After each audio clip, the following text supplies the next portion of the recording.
Quem conversa com a gente aqui na TVPT é o senador Humberto Costa, que é senador por Pernambuco, a deputada federal Natália Bonavides, que é deputada pelo Rio Grande do Norte, e o deputado federal Rui Falcão, deputado por São Paulo.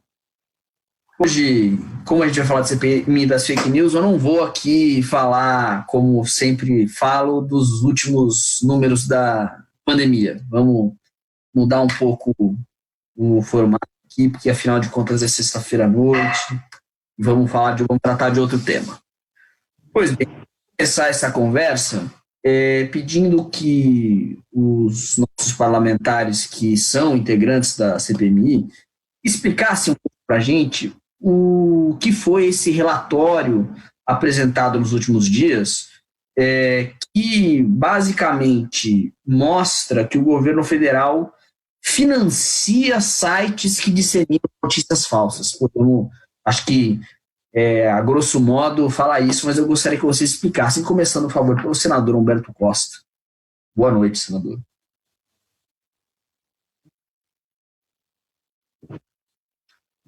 Acho que o sinal do senador travou, infelizmente.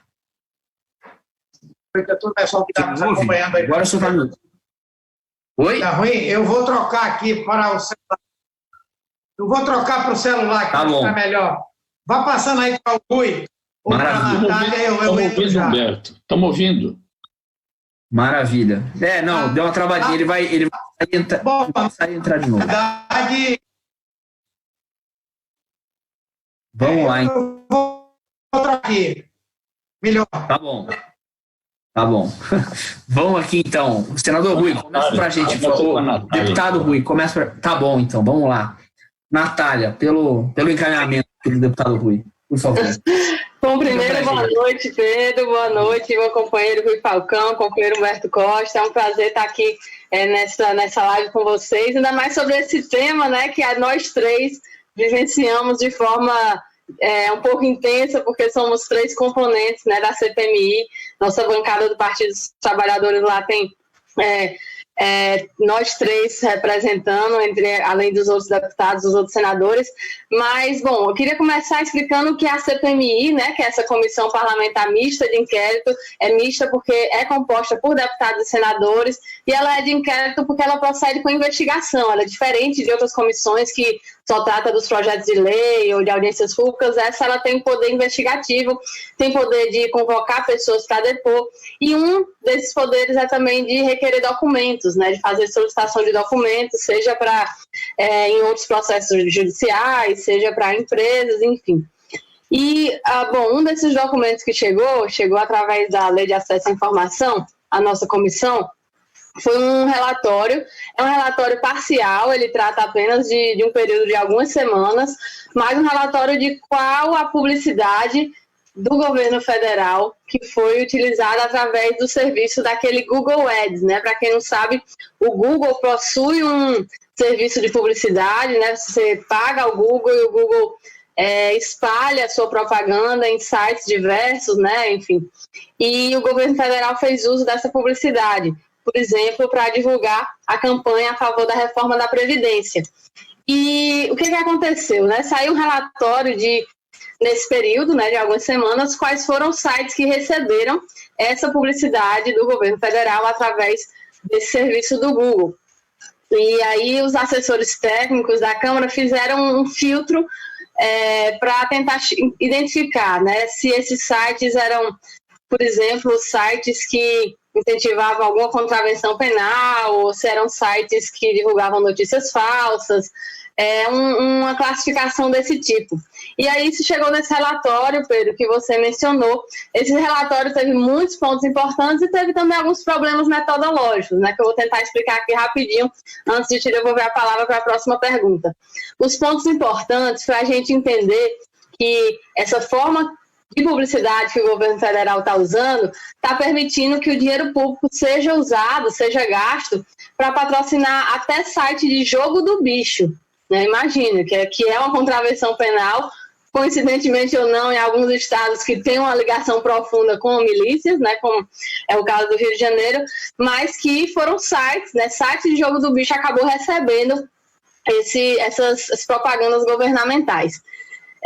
teve ainda alguns sites que foram caracterizados como sites de notícias falsas. E aí que eu entro nesse problema que teve metodológico, né, no relatório, porque essa equipe de técnicos acabou usando uma metodologia que dizia que quando um site aparecesse 3 vezes ou mais numa agência de checagem, como tendo publicado alguma informação não correta, esse site ia ser caracterizado como de fake news. Imagine, a gente tem, num período extenso de atuação, é possível que algum jornal cometa algum erro, inclusive costumam depois tirar do ar esse erro, retificar na mesma reportagem, ou até mesmo as agências de checagem fazerem um trabalho de avaliação que às vezes pode ser questionado. Isso que teve uma certa polêmica, né, em relação à metodologia que foi utilizada, mas os próprios assessores técnicos já efetuaram algumas correções em relação a esses sites que estavam aparecendo como notícias falsas, e restaram vários outros sites, como é o caso daquele site Terça Livre, né, que é um site criminoso mesmo, que publica notícia falsa de forma cotidiana e que, não por acaso, é um site de um grande apoiador do governo Bolsonaro, né? Foi também um site que recebeu muita verba através desse patrocínio da publicidade via Google. E o governo diz que, na verdade, não tem como interferir nisso, porque é uma coisa que o Google faz de forma aleatória, né, que distribui a partir do seu algoritmo. E isso não é bem verdade, né? Na verdade, quem contrata esse serviço do Google tem a possibilidade de fazer alguns filtros, de colocar alguns sites como banidos dessa publicidade, de escolher alguns sites que recebam com mais volume essa publicidade, e também de direcionar um público-alvo, né? Quem é o perfil que esse cliente quer atingir com essa publicidade. Então, nós estamos pedindo mais informações, e aí eu vou concluindo, Pedro, para primeiro entender qual foi o perfil que o governo Bolsonaro, que a SECOM colocou, para fazer um site de jogo do bicho, né, chegar a ser um dos que mais recebeu patrocínio de publicidade sobre a reforma da Previdência. Quais foram os critérios que o governo escolheu? E o outro é por que o governo só disponibilizou informação sobre poucas semanas, né, quando, na verdade, o pedido tinha sido de vários meses. Por que o governo não disponibilizou essa informação sobre todos os meses? Significa, será que o governo já tinha identificado essas publicidades problemáticas e não tomou providências para fazer a retirada, né, para fazer uma reclamação do Google? Então, o relatório é mais ou menos isso. A gente chegou, sim, a essa conclusão de que teve site de fake news recebendo dinheiro do governo, como esse site Terça Livre. Teve site até de conteúdo que nada tinha a ver, por exemplo, site de vídeo infantil. Como é que você vai pagar publicidade sobre reforma da Previdência num site de vídeo infantil? No mínimo, isso é um desperdício de dinheiro público, né? Mas, para além disso, do desperdício de dinheiro público, a gente tem que entender, e o governo precisa explicar por que os seus critérios de perfil, de público-alvo, acabaram privilegiando sites como esses de fake news, o Terça Livre, ou mesmo sites que organizam a contravenção penal, como é o caso do jogo do bicho. Foi isso, Pedro. Tá certo. Obrigado, Natália. Senador Humberto Costa, eu acho que, enfim, a Natália conseguiu detalhar bem para a gente, e aí tem uma questão muito interessante, a gente já tinha até conversado aqui outra vez sobre a CPI das fake news também, mas essa questão interessante é que alguns dos sites beneficiados são também os sites que estão lá sendo investigados no inquérito de fake news que está no STF, né? Com certeza, né? E o pior é que, pelo menos em um caso, o caso do Alan dos Santos, que é do chamado Terça Livre, ele falou assim de maneira peremptória de que ele era dono do maior site de notícias alternativo da América Latina, tinha, parece que 800 ou 900 mil seguidores, e ele batia no peito para dizer que ali não tinha nem público. Inclusive, pedimos aquela do sigilo bancário, fiscal, telefônico dele e da empresa que certamente o representa nesse site, né? E ele disse que ia fazer, e foi para lá e foi para cá, e pelo menos até o final daquela reunião ele não assinou nada que autorizasse. Mas nós já fizemos o pedido, não só para ele, mas em relação a outros sites que possam ser investigados quanto ao fato de quem financia. No caso dele, inclusive, tinha uma história muito mal contada de uma empresa que ele tinha junto com o dono daquela empresa de alimentação chamada Girafas, aí de Brasília. Eu acho que tem outras girafas, provavelmente é também um dos financiadores desses blogs de fake news, né? Mas eu acredito que, quando o governo nos der a informação completa, que é sobre 1 ano e 6 meses dos recursos da SECOM dirigidos aí para a publicidade do governo, certamente nós vamos encontrar muito mais sites, né, que estão vinculados aí à produção de notícias falsas e à propagação de discursos de ódio. Obrigado, senador. Deputado Rui Falcão. Oi? Pode seguir. Deputado Rui Falcão, eu queria ouvir do senhor também sobre os trabalhos que a CPI vem realizando. Eu queria que o senhor falasse sobre o pedido para que o STF compartilhasse, também falasse sobre o pedido para o STF compartilhar as informações do inquérito, se andou, se não andou. Então, Pedro, Natália, Humberto, quero saudar também o Zaratini e o Jean Prats, que são membros também da CPI junto conosco, a Luiziane Lins também, e dizer o seguinte, ainda nesse assunto passado aí, tem 2 sites de extrema respeitabilidade, que é o Fórum e o DCM, que foram incluídos injustamente nessa lista aí. Felizmente, eles enviaram as explicações, já foram retirados da lista do Senado e, naturalmente, foram prejudicados. Então, é preciso ser muito criterioso em apontar os sites que veiculam informações falsas. Sobre o STF, né? Semana que vem, dia 9, está previsto um julgamento para ver se tem continuidade ou não o inquérito comandado pelo ministro Alexandre de Moraes.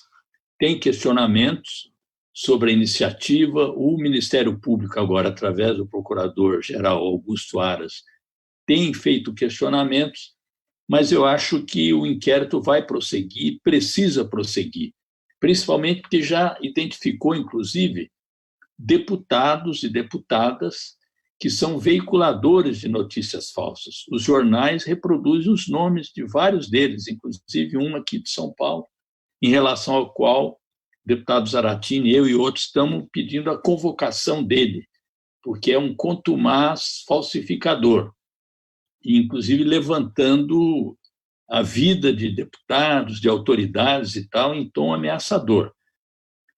O Supremo Tribunal Federal deveria compartilhar as informações conosco. Isso já foi requerido. Em vez de trabalhar isoladamente, nós podemos trabalhar cada um de um lado, ajudando nessas investigações. Parte das informações que eles têm lá foram obtidas justamente porque compartilharam depoimentos na CPMI, particularmente da deputada Joyce Hasselmann, do deputado Alexandre Frota, que começaram a identificar alguns desses sites. E também o próprio depoimento do general Santos Cruz, que falou da existência de um gabinete do ódio, e agora também um outro depoente que falou da existência de um ABIN paralela. E tudo indica, os jornais têm mostrado, que o Bolsonaro, não satisfeito com o trabalho da ABIN, não satisfeito em intervir na Polícia Federal, mantém uma rede particular de informantes, o que é totalmente ilícito, ilegal, além de ter como chefe do gabinete do ódio o seu filho 02, Carlos Bolsonaro, que inclusive despachava dentro do palácio. E eu, inclusive, cheguei a fazer uma ação em relação a ele, alegando desvio de função, apropriação ilícita de função pública, enviei, inclusive, cópia para a Câmara dos Vereadores do Rio, da qual ele é membro, deveria participar das sessões da Câmara, e não está despachando em horário de expediente no 3º andar do Palácio. são investigações que precisam prosseguir, são iniciativas nossas. A nossa bancada ela é muito atuante, seja fazendo requerimentos de convocação, pedido de quebra de sigilo, de requerimentos de informação, todos, a Natália, Humberto, o Zaratini, Luiz, todos têm atuado de forma muito incisiva, e agora nós estamos numa situação, não é de paralisia, porque a gente continua atuando, fazendo lives, fazendo requerimentos, mas a CPMI, o prazo de 180 dias de continuidade não está contando ainda, porque nós estamos em plena pandemia, sem sessões presenciais, inclusive sem condição de fazer sessões remotas, porque não temos ainda a estrutura suficiente para fazer as sessões remotas. Nós temos, o senador Humberto, inclusive, tem diligenciado junto ao presidente do Senado para ver quando que nós teríamos esse aparato, essas condições, assessoria, a parte técnica que permitisse a CPI ter continuidade, ainda que de forma remota. Mas nós estamos indo bem, nós estamos prestando um bom serviço ao país, não só porque as fake news ameaçam a democracia, mas ameaçam, inclusive, o combate à pandemia, com notícias sobre a cloroquina, antes disso, campanhas contra a vacinação, inclusive nessa área sanitária, a CPMI tem prestado um serviço ao país. E eu acho que o que mais está intimidando agora o Bolsonaro e seus asseclas é que o ministro Alexandre de Moraes pediu quebra de sigilo e investigações ainda em relação a 2018, porque essas investigações de 2018 podem levar, e nós esperamos que leve, à cassação da chapa Bolsonaro-Mourão por veicular notícias falsas patrocinadas com recursos de Caixa 2, inclusive recursos do exterior.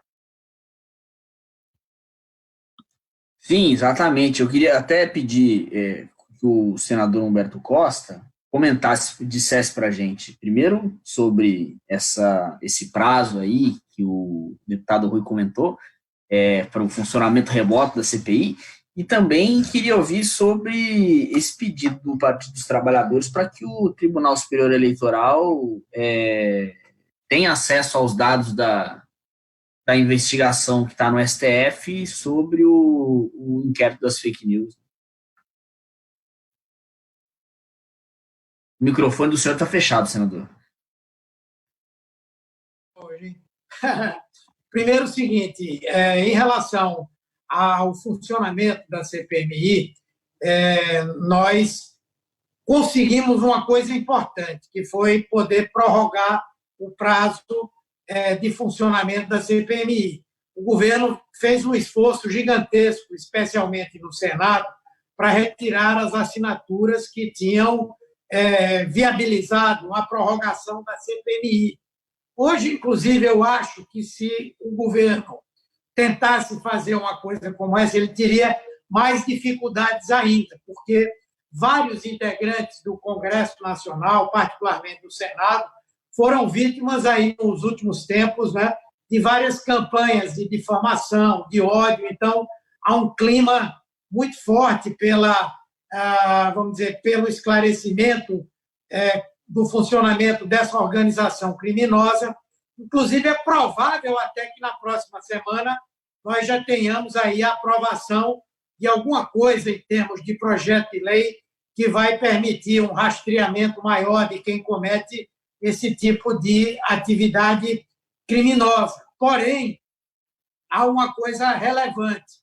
Agora, nesse acordo do Centrão com o governo Bolsonaro, uma das cobranças, um dos pedidos do governo Bolsonaro é exatamente para que aquelas pessoas que foram afastadas porque eram do PSL, elas possam voltar, ou então que o próprio Centrão cumpra o papel de atrapalhar o funcionamento da CPMI.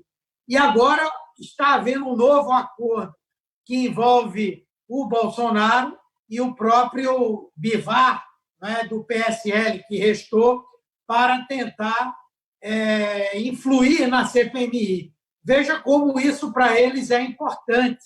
Bolsonaro sabe que sem essa organização criminosa que foi montada lá atrás, nem ele consegue governar e nem ele consegue ganhar a eleição de 2022. Por isso, eles estão fazendo tanta força para tentar interferir na CPMI, né?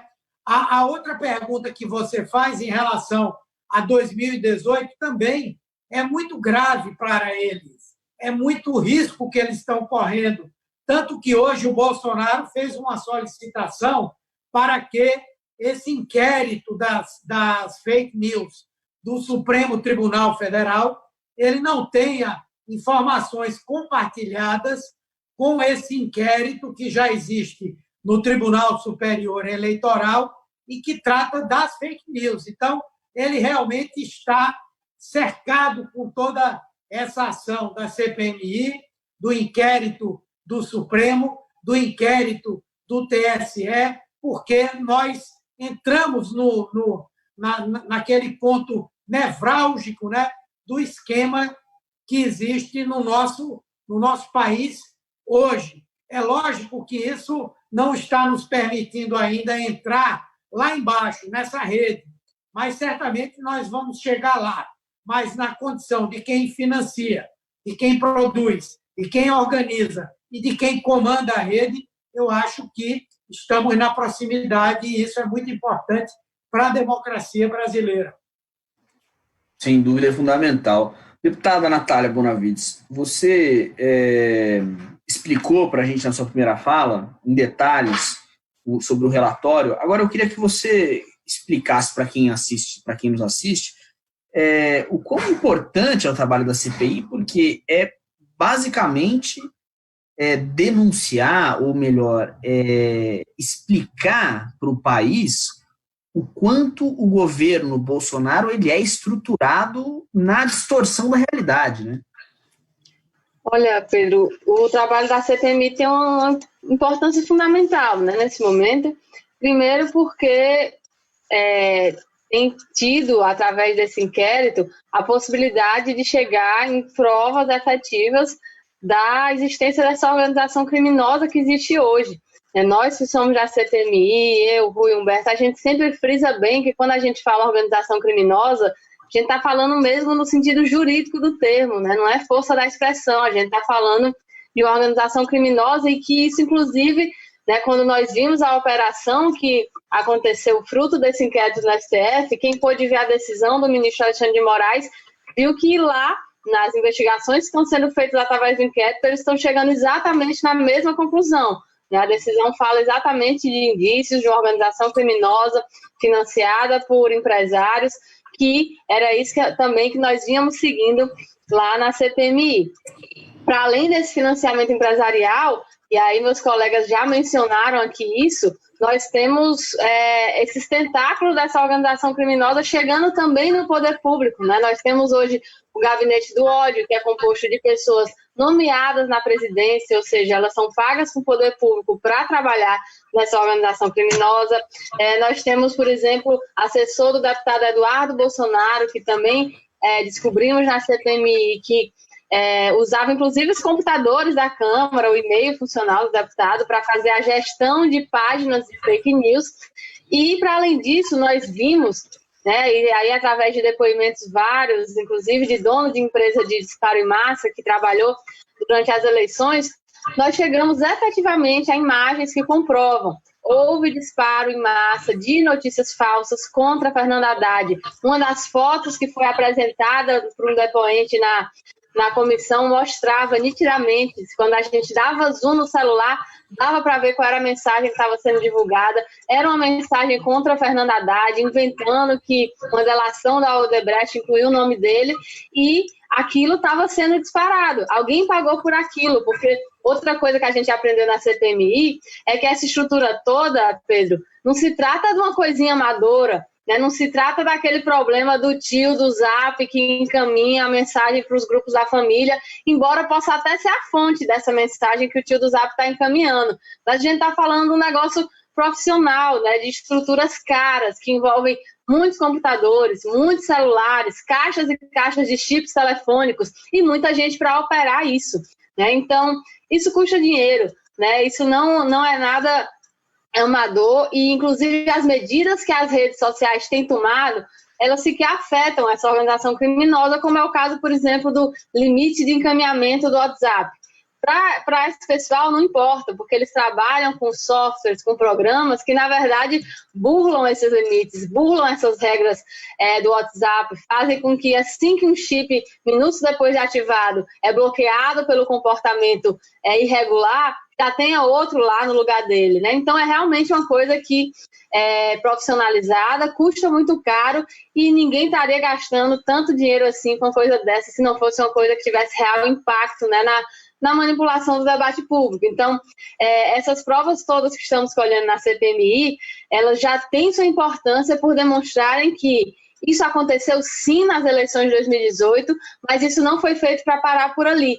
Muito pelo contrário, depois das eleições, essa organização só se fortalece, coloca as suas, né, se infiltra na própria máquina estatal, como a gente já mencionou aqui, no caso do Gabinete do Ódio, ou de assessores do deputado Eduardo Bolsonaro, e tem tentado intervir a todo momento, né, na manipulação do debate público, no ataque às instituições, na tentativa de destruir reputações dos adversários políticos do governo. E isso se dá em todos os temas que sejam os temas do debate político no momento, né? Por exemplo, há várias semanas nós, né, e quem tem monitorado esses grupos bolsonaristas percebe que a pandemia é o assunto das fake news, né? Em todos os aspectos, seja mentira sobre a própria doença, levando efetivamente as pessoas a se colocarem em risco, né? Arriscando, fake news mata também, seja sobre as figuras públicas que têm se colocado de forma contraposta ao governo federal, como é o caso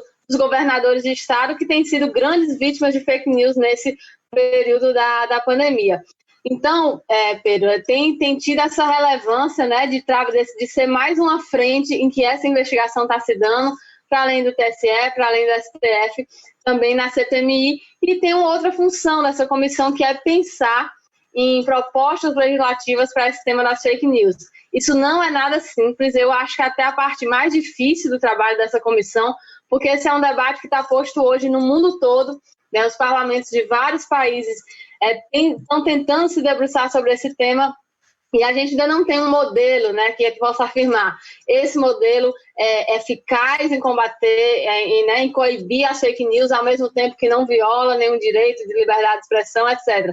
A gente ainda tem dificuldade de achar um modelo ideal. Como o senador Humberto falou, nos próximos dias a gente vai ter um texto provavelmente sendo votado no Senado, e é um texto que está em debate, né, está tendo contribuição das organizações da sociedade civil que trabalham na área, que estão buscando aprimorar esse projeto, mas, enfim, também tem essa função, a nossa comissão, né? A gente fez várias audiências públicas, tem ouvido, quem vai ouvir os representantes dessas redes sociais, né, do YouTube, do Facebook, do WhatsApp, do Twitter, do Instagram, ouviu as agências de checagem, temos ouvido especialistas, e eu espero que ao fim do trabalho dessa comissão a gente consiga chegar num modelo de legislação que seja, inclusive, exemplar para o resto do mundo, né? Que consiga fazer essa ponderação entre a preservação dos direitos de liberdade de expressão e a coibição disso que é um crime e que destrói vidas, que são as fake news.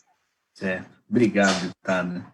Deputado Rui Falcão, eu queria ouvir do senhor como é que o senhor acha que é possível inibir a prática das fake news, né, o uso de perfis falsos, se é realmente através de legislação, se é através de um controle maior das próprias empresas, né, das plataformas que são esses conglomerados bilionários que controlam tudo que elas querem, menos aqui, não dá para entender. Elas têm uma série de controles, algumas coisas elas dizem que não tem controle. Enfim, queria ouvir a opinião do senhor, por favor. Mas a Natália começou a tratar desse assunto, o Humberto está acompanhando de perto, porque esse projeto, que pode ser votado a semana que vem, é de autoria de um senador. Humberto tem acompanhado muito, tem participado. Eu acho que são vários itens para compor um modelo. Primeiro, nada que sacrifique a liberdade de expressão. E aí nós temos que ter claro o que é liberdade de expressão. Ela não é absoluta, ela não pode ser utilizada para o crime. Veja agora um bom exemplo, esse ministro da Deseducação, o senhor Abraham Weintraub, ele cometeu um crime de racismo, inclusive criando um grande problema diplomático para o Brasil, porque ele praticou racismo em relação aos chineses, fazendo uma brincadeira de péssimo gosto, primeiro atribuindo aos chineses a responsabilidade pelo coronavírus, segundo, trocando o R pelo L, que é um personagem do Maurício de Souza, o Cebolinha, que troca o R pelo L e eles atribuem aos chineses fazer essa troca quando estão falando português. Então, é um crime e ele está respondendo por isso. Diz que é muito valente, mas chegou na Polícia Federal e permaneceu em silêncio. Levou lá um bando de apoiadores, mas está com a cabeça a prêmio e se o governo for inteligente, pelo menos nesse caso, deveria substituí-lo, porque está fazendo um péssimo serviço para a educação brasileira. O outro lado que acho que nós devemos levar em conta é não fazer controles que amanhã ou depois se voltem contra nós. Por exemplo, a lei antiterrorismo, que em tese era uma lei para valer para o período da Copa do Mundo. Ela hoje é utilizada para ameaçar movimentos sociais, para ameaçar o sem terra, porque ela não teve uma duração prevista para aquele período. Eu não sou adepto do punitivismo, de aumentar penas, de criminalizar tudo e tal. Eu acho que as plataformas precisam ter algum tipo de regulação da sociedade, não acho que só a autorregulação resolve. Parece que o senador já tirou do projeto a questão da desinformação, porque é um conceito muito difícil de precisar. No caso desses sites, por exemplo, que foram apresentados como produtores de fake news injustamente. A manifestação tal, no dia tal, tinha 70 mil pessoas. Ora, se alguém acha que tinha 65 ou 69, os 70 mil não pode ser considerado desinformação, é um cálculo aproximado por metro quadrado e tal.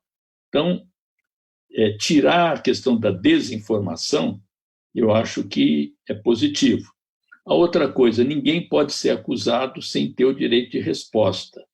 É um princípio elementar do direito, então, qualquer tipo de acusação precisa ter pelo menos um prazo para a pessoa se defender.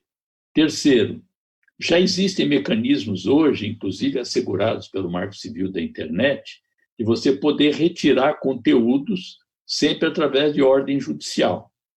Então, levado em conta essas questões, nós podemos caminhar algo que não está no projeto de lei, mas que na Europa está sendo discutido, que é a taxação das plataformas, que é uma maneira, inclusive, de ter recursos e até parte desses recursos serem investidos em educação digital. Precisa haver um mecanismo também de educação da sociedade, desde a infância e tal, as pessoas saberem o que é uma informação, como tratar uma informação e tal. Então, é um debate que a CPI, a nossa CPMI, pode também produzir um bom relatório nessa direção. Nós já ouvimos vários especialistas que têm muitas contribuições, seja na área do direito, seja na área da tecnologia, da informação e da comunicação. Esse, eu acho, é o caminho. E esse lado que está sendo tratado na Europa, nós temos que buscar alguma forma de ver aqui no Brasil também, que é o chamado imposto, ou chamada taxa digital, porque são impérios, verdadeiros conglomerados de comunicação que entram no país. Então, toda aquela história de democratização da comunicação, pela qual nós sempre lutamos, para quebrar o monopólio da Globo e de outras redes, que são concessões de serviço público e não cumprem a lei porque são monopólios ou oligopólios. E essas plataformas são o quê? São muito mais poderosas.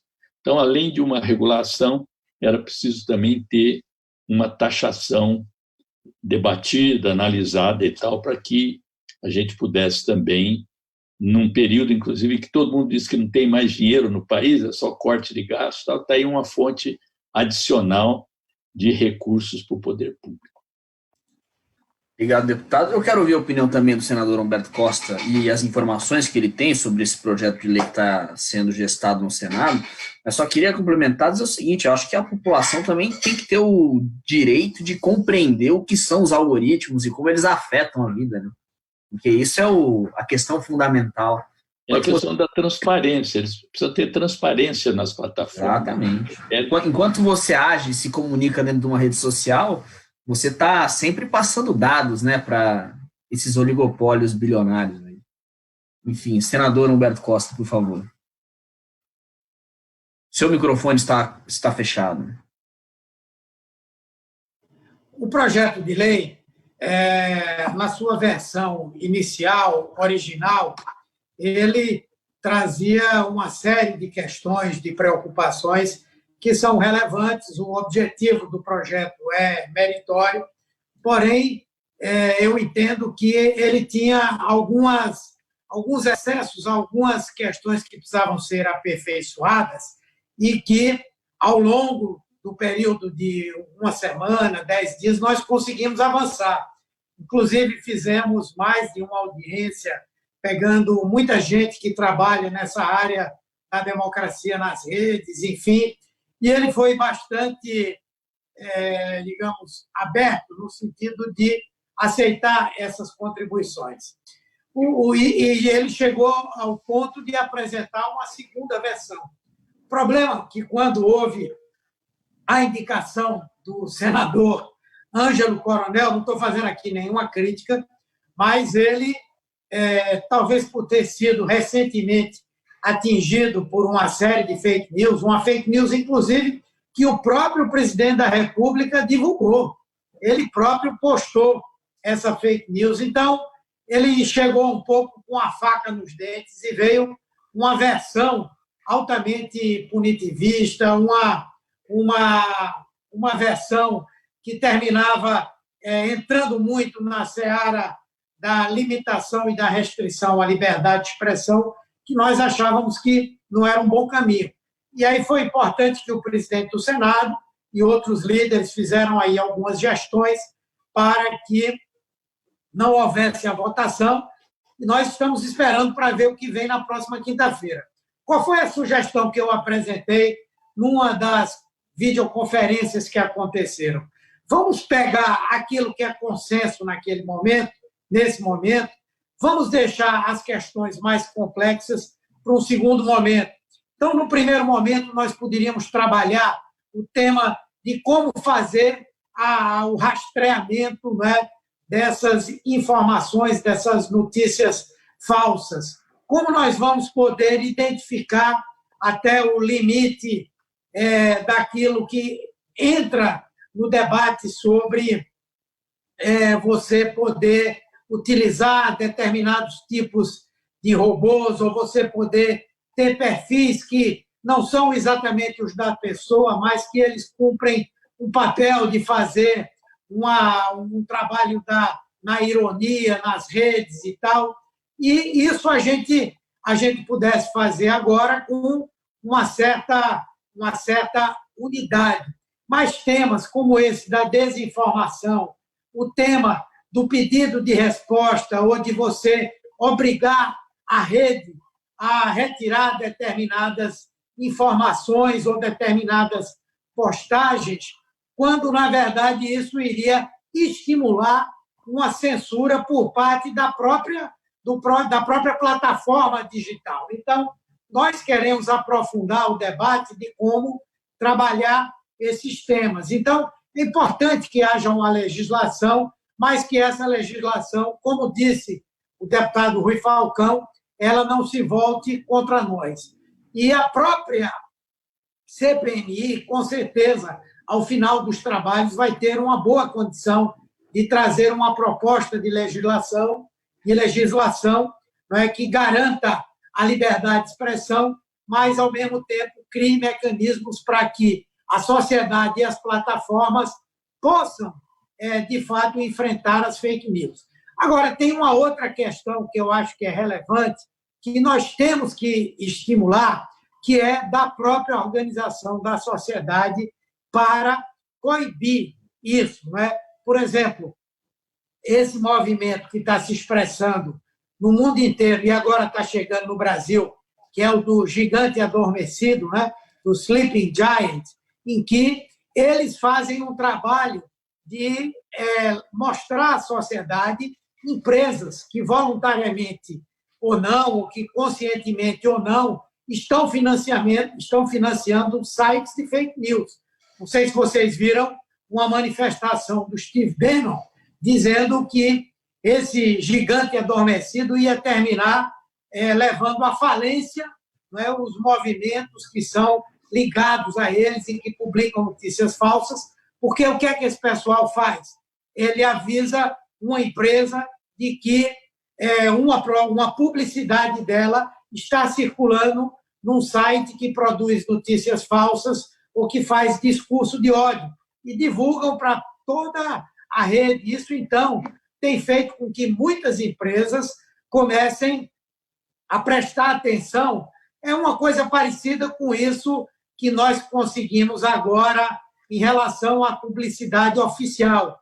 Ele pega uma empresa, pega a Coca-Cola, pega uma empresa qualquer que tem publicidade dela num lugar que produz fake news, avisa e ela, então, passa a ter um maior cuidado, retira a sua publicidade ali, isso se torna público também. A outra coisa que eu acho que a sociedade civil deveria fazer, pelo menos aqui no Brasil, era fazer uma divulgação massiva de quais são as empresas que fazem parte daquele grupo dos 200 que são financiadores de sites de fake news e que são apoiadores do Bolsonaro. Obviamente que isso não cabe a nós como parlamentares, enfim, mas é preciso que esse movimento, acho que é a democracia nas redes, ou que pessoas individualmente elas possam mostrar, por exemplo, que essa Havan é financiadora do bolsonarismo, que é contra a democracia. As girafas é também, que o Madeiro é também, que essa academia, essa Smart Fit é também, para que as pessoas que não querem financiar fake news não consumam produtos, não consumam serviços dessas empresas, que eu acho que é uma maneira muito forte.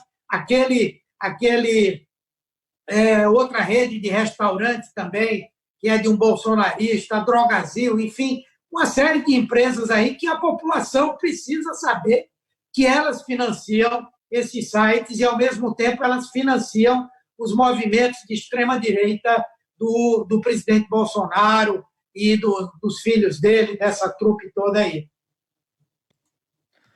Tá certo. Obrigado, senador. Deputada, só pela oportunidade, é isso que o Humberto falou, só para não esquecer. Uma das empresas que anunciava era o Banco do Brasil, no chamado Jornal da Cidade Online, que é ultra propagador de fake news. O Banco do Brasil resolveu retirar o patrocínio, o Carlos Bolsonaro reclamou e, em seguida, o Banco do Brasil volta a anunciar. Então, nós estamos na CPMI, inclusive, convocando o presidente do Banco do Brasil para que ele explique por que razão, após ter retirado o anúncio, que era correto, voltou a patrocinar. É intrigante o poder do Carlos Bolsonaro, que é um vereador do Rio de Janeiro. Enfim, deputada Natália, a senhora, você introduziu aqui o tema, mas aprofundou. Não sei se vai querer comentar também sobre a questão da legislação, mas se a gente puder também avançar, eu gostaria que você comentasse sobre a notícia que saiu ontem, sobre o dinheiro do Bolsa Família, que ao invés de ir para famílias que estão na fila de espera, são quase 500 mil famílias na fila de espera para receber o benefício, 84 milhões foram direcionados à SECOM, justamente para financiar esse esquema aí. Pois é, Pedro, e uma parte importante desses valores saiu, inclusive, daqui do Nordeste.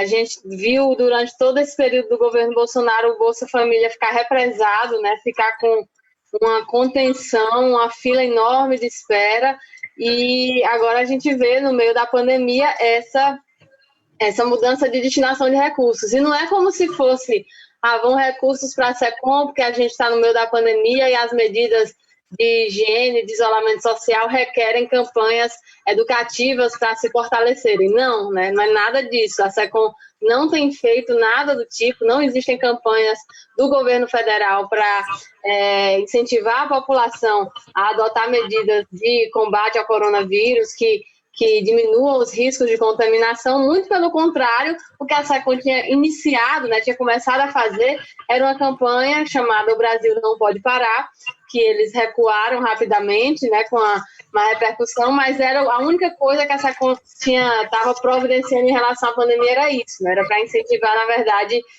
medidas de sabotagem das medidas de isolamento social. E ainda sobre a legislação,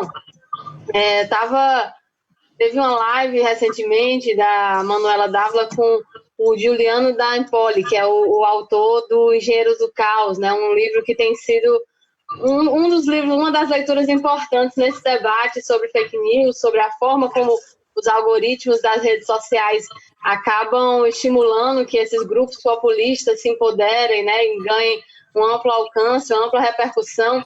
E ele estava comentando essa questão da legislação, né, que, por um lado, é necessário que as empresas, né, essas redes sociais são todas grandes empresas, né, que elas não estejam à margem da lei. E Rui, inclusive, bem mencionou a forma como elas não pagam impostos, né, em muitos dos casos, como elas gerem um volume enorme de dinheiro com publicidade, que ganha à custa dos nossos dados, né, das nossas informações particulares, e isso raramente se converte numa tributação adequada, né, e muitas vezes essas empresas querem se colocar fora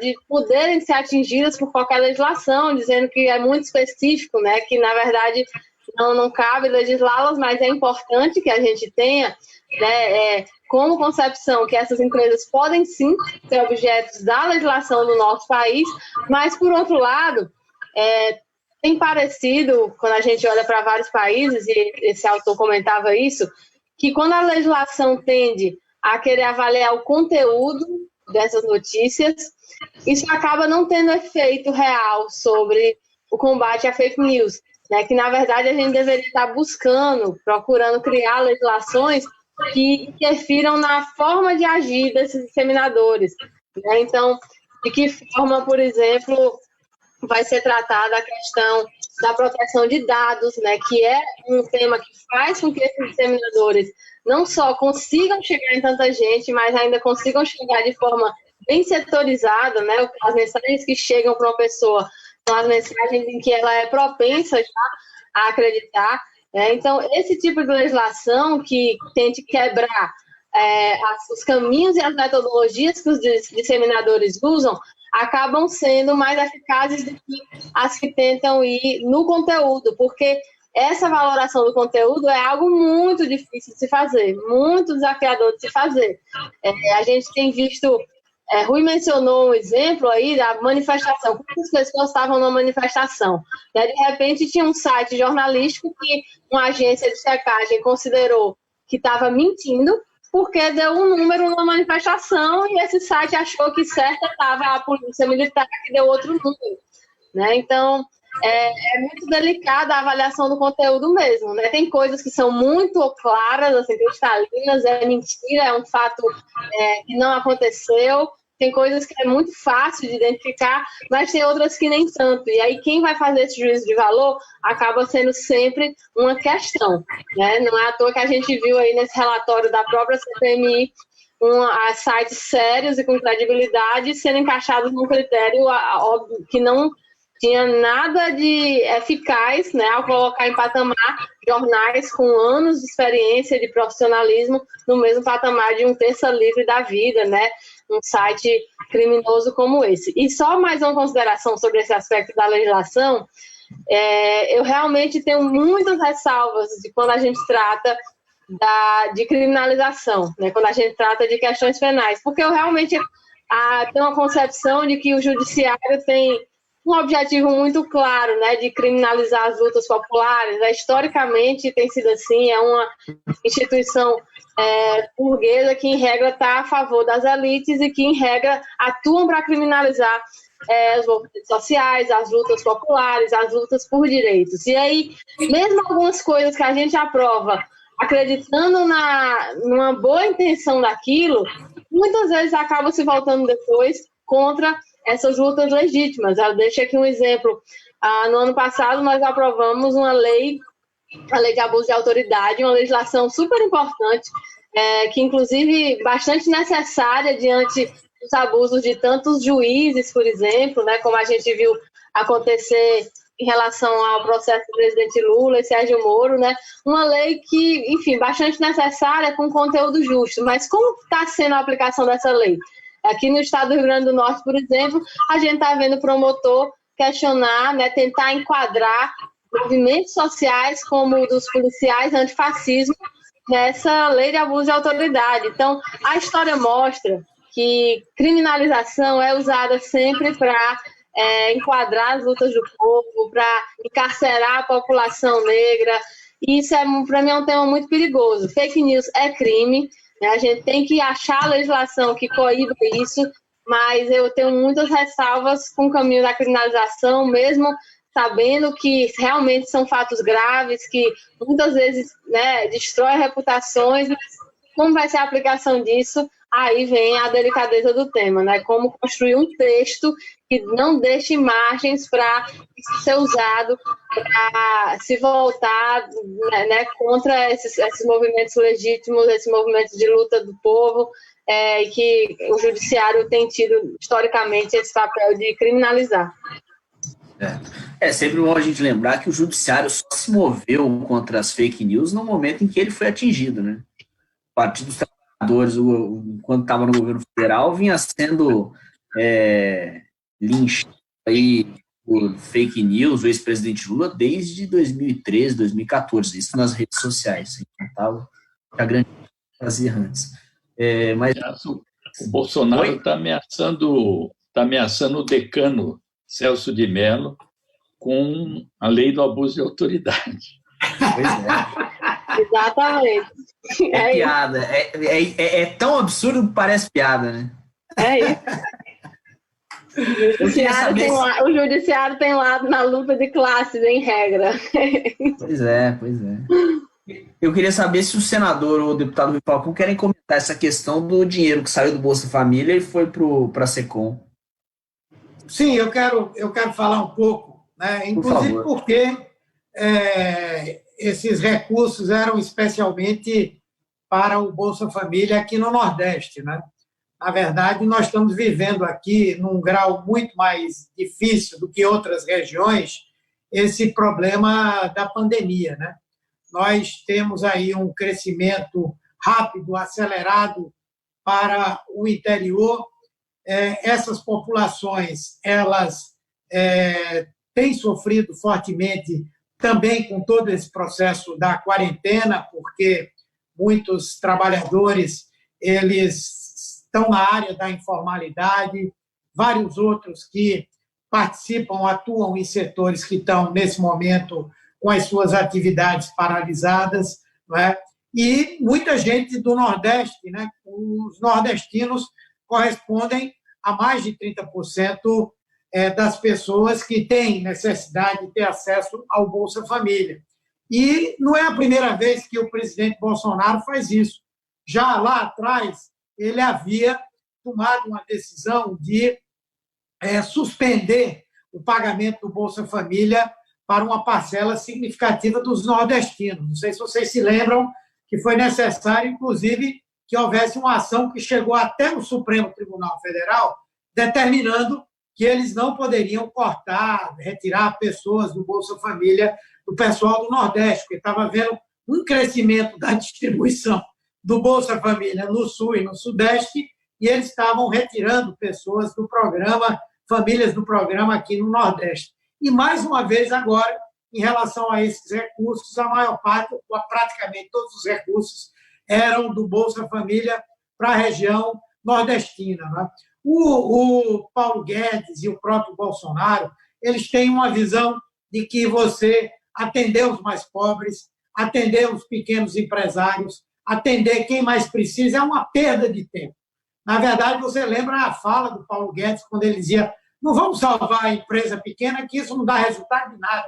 Nós temos que salvar a empresa grande, que essa daí gera dinheiro para a gente e tal, enfim, para o governo, gera imposto e tal, quando, na verdade, essas pessoas, né, e essas pequenas empresas são responsáveis pela geração da maior parte dos empregos no nosso país. O Bolsa Família no Nordeste, ele não é utilizado para fazer especulação financeira, mas é para mover a economia, para fazer com que as feiras possam se mobilizar, para fazer com que o pequeno negócio, a bodega, como a gente chama aqui, o pequeno mercado, eles possam atuar e que essas pessoas possam sobreviver. Quem recebe o Bolsa Família gasta esse recurso para se alimentar, para garantir que as pessoas possam, nas famílias, poder ter a condição de fazer as refeições ao dia. Então, é uma atitude criminosa. E o pior, como disse a Natália, para mandar dinheiro para a SECOM, para ela mandar dinheiro para site de fake news, para eles poderem divulgar ações que o governo desenvolve contra o próprio processo da pandemia. Então, sinceramente, é uma coisa criminosa. Os brasileiros não aceitam isso. Isso vai minando cada vez mais o apoio que o governo ainda tem. E eu acho que é uma demonstração de que nós estamos sendo governados por um grupo que não tem qualquer empatia com quem sofre, com quem passa dificuldade e que quer, ao contrário, governar mesmo para as elites desse país. Com certeza. Deputado Rui Falcão. Muito bem, Humberto. Só faltou agora você dizer impeachment já, fora Bolsonaro, Mourão, você vai dizer. Eleições diretas. Você vai dizer tem muita gente achando que é preciso domesticar o Bolsonaro, que o que incomoda são os seus maus modos, os palavrões. O que nos incomoda é que ele faz uma política genocida. O Paulo Guedes, como lembrou Humberto, falou outro dia também, não vamos dar molezinha para esse pessoal. Já botamos uma granada no bolso do inimigo. 2 anos sem reajuste salarial. E como é que nós vamos ter retomada da economia, que é o que estão querendo agora, estão reabrindo o comércio e tal, sem poder aquisitivo da população, com milhões de desempregados, com 40 milhões de subempregados, precários e trabalhadores de plataformas? Quem é que vai consumir? Quem é que vai adquirir as mercadorias que serão produzidas? Então, falando aqui desse Weingarten, que desvia dinheiro do Bolsa Família para produzir fake news. Nós estamos convocando, inclusive, esse Weingarten, que é um criminoso, serve a vários interesses, por isso foi colocado como secretário da SECOM, para que ele explique qual é a destinação desses recursos, para onde vão, quem estão financiando, e ainda mais se apropriando de recursos que garantem a sobrevivência de milhões de pessoas no Brasil, que estão passando fome, que estão tendo dificuldades, que o auxílio emergencial já não chega para todos. Então, é um governo que precisa ser afastado. Precisa ser afastado e abrir o país para um novo programa, um novo projeto que inclua, que retome o desenvolvimento, que recupere o prestígio do país no exterior. Porque vocês viram agora, o G7 ampliado, o Brasil não estava incluído. O Bolsonaro disse que telefonou para o Trump para que inclua o Brasil. O Trump chega e diz que o Brasil é um mau exemplo de combate à pandemia. Logo, os Estados Unidos estão com muito mais mortos que aqui no Brasil. Mas eles se entendem e o Bolsonaro, sabujo do governo americano, bate continência para a bandeira e leva o país à desgraça, Humberto. Eu concordo com tudo que você falou e acrescento isso.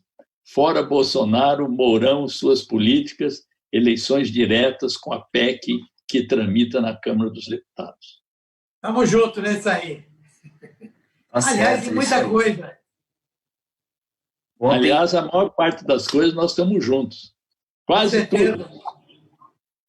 Ontem a gente entrevistou aqui um professor de Relações Internacionais da UFABC, que está em Amsterdã, e ele justamente dizia que hoje o maior problema do Brasil é o Paulo Guedes, que não adianta nada tirar Bolsonaro se o Paulo Guedes permanecer com essa política, enfim, leva o Brasil ao caos, né? Bom, Vamos terminar o programa, vou passar para vocês fazerem as considerações finais. Só queria lembrar para quem nos assiste que se inscreva no canal do Partido dos Trabalhadores no YouTube, que aperte o sininho lá para você poder receber as notificações de quando a gente faz os programas ao vivo.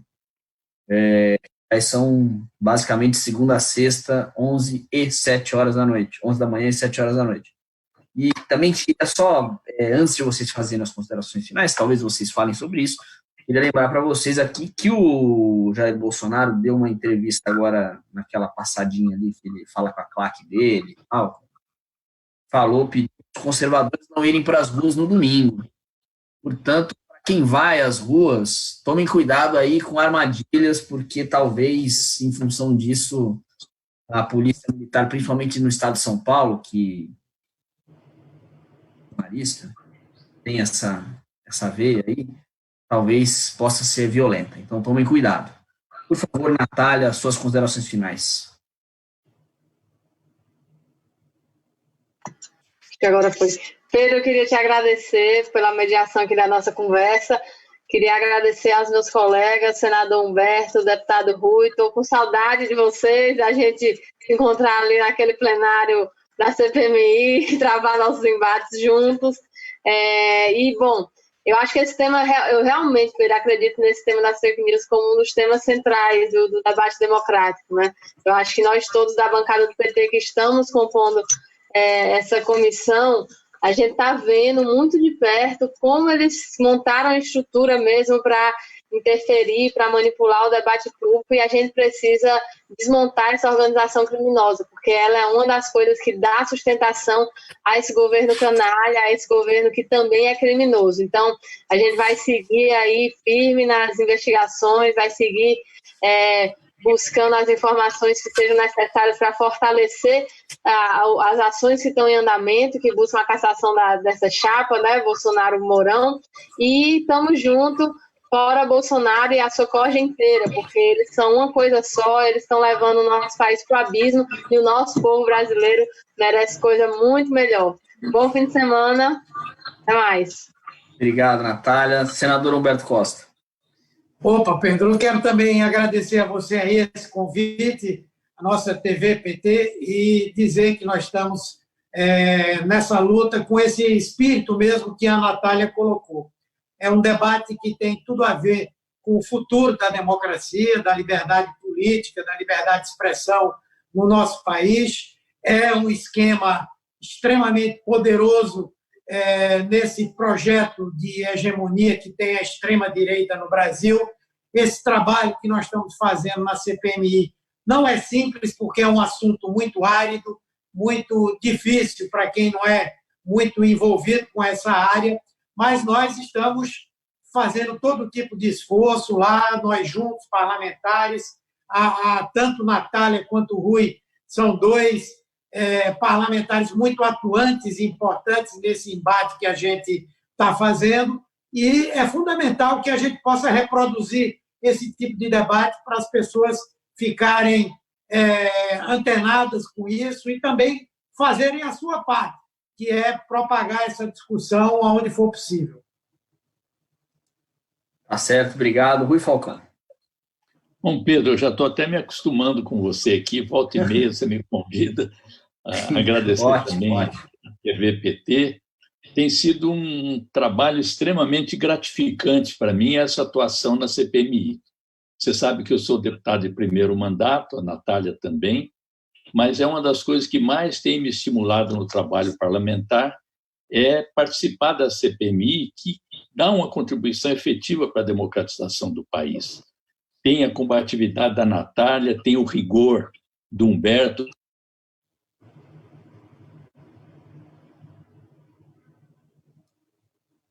Que azar. Bem no tchau, travou. Ai, voltou. Caiu, Rui. Vamos ver se vai. Caiu. Será que ele vai voltar? Vamos ver. De qualquer jeito, acho que o deputado Rui, não sei se ele vai conseguir voltar. Deixa eu ver aqui se ele está tentando.